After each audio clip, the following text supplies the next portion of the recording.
નમસ્કાર દર્શક મિત્રો, હું છું બાબા સૈયદ. વિજાપુરની ખબરમાં આપનું સ્વાગત છે. વરસાદના એંધાણ વિજાપુરના શામ યારમાં સુગડીએ ગૃંથ્યો પ્રકૃતિનો સંદેશ. મારો બનાવવાની કરી શરૂઆત. સમાચાર વિગતવાર જાય તો વિજાપુર ચોમાસાના આગમનનો સંકેત આપતો પ્રકૃતિનો મનોહર નજારો વિજાપુરના વિસનગર રોડ પર આવેલા શામ વિહાર બંગલોઝ ખાતે જોવા મળ્યો છે. વરસાદી ઋતુ બેસે તે પહેલાં જ સુગડી એટલે કે બાયાવિવર પક્ષીએ અહીંના એક ઊંચા ઝાડ પર પોતાનું કલાત્મક મારું ગોઠવવાની પ્રક્રિયા શરૂ કરી છે. એક નહીં, બે નહીં, પરંતુ 12 જેટલા મારા સુગડી પક્ષીએ અહીંયા બાંધ્યા છે. સુગડી પક્ષી તેની અદ્ભુત કારીગરી અને કુદરતી બુદ્ધિમત્તા માટે જાણીતું છે. સામાન્ય રીતે વરસાદના આગમન પહેલાં નર સુગડી મજબૂત, લટકતો અને સુરક્ષિત મારો બનાવે છે, જેથી વરસાદ અને પવન સામે ઈંડા તથા બચ્ચાનું રક્ષણ થઈ શકે. ગ્રામ્ય વિસ્તારોમાં આજે પણ એવી માન્યતા પ્રચલિત છે કે સુગડી જો વહેલી મારો બાંધવાનું શરૂઆત કરે તો તે સારા વરસાદનો શુભ સંકેત છે. શામ યાર બંગલોઝમાં ઝાડ પર લટકતા આ અદ્ભુત મારાનું સર્જન સ્થાનિક રહેવાસીઓ માટે આકર્ષણનું કેન્દ્ર બન્યું છે. સવાર સાંજ બાળકોથી લઈને વડીલો સુધી સૌ કોઈ આ નાનકડા કારીગરની મહેનત નિહાળવા ઉમટી પડે છે. ઘાસની સળીઓને ચાંચ વડે અદ્ભુત રીતે ગૂંથીને બનાવાતો આ મારો કુદરતની કળાનું ઉત્તમ ઉદાહરણ પૂરું પાડે છે. સ્થાનિકોમાં ચર્ચા છે કે પ્રકૃતિ આપણને હંમેશા કંઈક ને કંઈક શીખવે છે.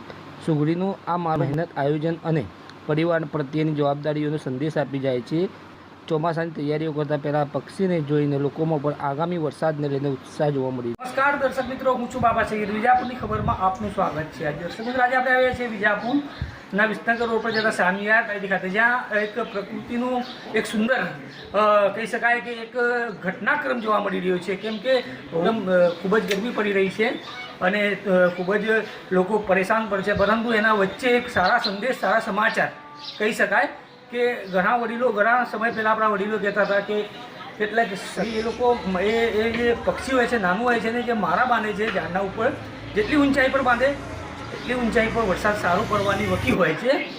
જેને લઈને અહીંયા એ જ ઘટનાક્રમને ઉદ્દેશીને અહીંયા આપણે વિજાપુરના શામિયાર ખાતે આવ્યા છીએ, જ્યાં સગીચા ઝાડના ઉપર 10 થી 12 મારા બાંધ્યા છે. એટલે એક સારા વરસાદની વતી આગાહી કહી શકાય. આજે પણ આ આગાહીઓ ઓલા લોકો ભૂલી ગયા છે, કેમ કે હાલ તો આપણી આગાહીઓ ટીવી, મોબાઈલ પર જોઈએ છે કે ભાઈ આમની અંબાલાલ કાકાની આગાહી છે, આ ગોસ્વામી સાહેબની આગાહી છે. આગાહી જોઈને નક્કી થાય છે કે વરસાદ, પણ આ કુદરતનું જે કહી શકાય આગાહીકારક છે, એની એક અદ્ભુત કલા છે કે એ માળા બાંધે છે. અને માળા પણ એવી રીતે બાંધે છે ને કે એના બાંડાની સલામતી છેક સુધી રહે છે. ઊંચા છૂટા હોય છે, ગમે તેટલું વરસાદ આવે, તોફાન આવે, વાવાઝોડા આવે, પણ એના વાવાઝોડાના વચ્ચે પણ કુદરત એનું મારું હળવા દેતો નથી. તો એક તો સાથે થઈ કે એની સલામતી, ઈંડાની સલામતી, પ્લસ એક આગાહીકારક તરીકે આ જે પક્ષી છે એને હાલ તો શામિયાર એના રહીશ છે એમના ઘરની આગળ જે મારા બાંધવાની પ્રક્રિયા કરી છે એ બી તમને બતાડીશું, પરંતુ આપણે એના વિશે જાણીએ. શું છે આ? વોટર પંપનું એક ઝાડ છે. દર વર્ષે આ જ સમયમાં, મતલબ ઉનાળાની કાળઝાળ ગરમીમાં આ ચક્કલીએ વોટર પંપ શોધી દર વર્ષે એ માળા બનાવે. એ રાજુભાઈ અને સુરેશભાઈનું આ એક સૌભાગ્ય છે કે ચકલી એનું ઘર પસંદ કર્યું છે એક માળા બનાવવા માટે. આખા ક્યાંક ને ક્યાંક આવી ઘટનાઓ ઓછામાં જોવા મળતી હોય, જવેલે જોવા મળતી હોય છે. તો ત્યાં તમે શું કરશો આ ઘટના વિશે? ઝાડ હોય, પક્ષી આવે, મતલબ પક્ષીનું ઘર જ આપણે છીનવી લીધું છે. તો દરેક ઘર આગળ એક આવું નાનકડું ઝાડ હોય તો પક્ષીઓને એક સુંદર મજાનું ઘર મળી. 100% જો આ રીતે જે ઝાડો આવ્યા છે, જેથી લઈને પ્રકૃતિની આપણે જે કહી શકાય કે જે કંઈક ને કંઈક આપણે એની બચાવી રહ્યા છીએ, પક્ષીઓને બચાવી રહ્યા છીએ, પશુઓને બચાવી. એક સુંદર એક મેસેજ પણ છે, ખરેખર એક મેસેજ છે અહીંયા ઘર માલિક જે છે રાજુભાઈના તરફથી.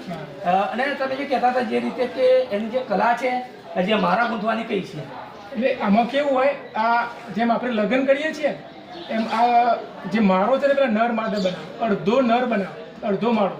પછી એ માદાને ઇન્વાઇટ કરે તું મારું ઘર જોવાય. એ ઘર એ માદાને ગમી જાય તો બીજો આખો પૂરો માળો બંને ભેગા થઈને કરે. મતલબ આ એક કુદરતી ઘટના સારી બનેલી, અને પછી બંને જો બાળકોને જન્મ આપો ને એક નવો સંસાર ચાલુ થાય. એક સુંદર છે. એના પાછળ બી એક રહસ્યમય રીતે કહી શકાય, નહીં કે રહસ્ય જ કહેવાય કે આપણને તો ખબર જ નથી. ઘણા લોકોને આ વસ્તુની ખબર નહીં હોતી કે આ જે પ્રક્રિયા છે એને પસાર કરીને માળો તૈયાર થાય છે. નર અને માદા બંને એ કહી શકાય કે સંમતિથી, સંયુક્ત રીતે અને એક ભાગીદારીમાં જોરદાર એક માળો તૈયાર કરે છે. માળો એટલો મજબૂત હોય છે કે જે ચોમાસામાં જે પવન ફૂંકાતો હોય, જે વાવાઝોડા એના પર સલામત રહેશે. પણ હકીકતમાં આજે બીજી એક વાત તો એ છે કે આ આગાહી કઈ રીતે થાય છે કે વરસાદ વધુ આવે છે, ઓછું પડવાનું છે? કેમ કે આ તો પક્ષી છે, પણ કુદરતે એને તાકાત આપેલી છે, સમજ શક્તિ આપેલી છે. જેટલો ઊંચો લઈ જાય છે એટલું વરસાદ પડવાની આગાહી સારી રહેશે.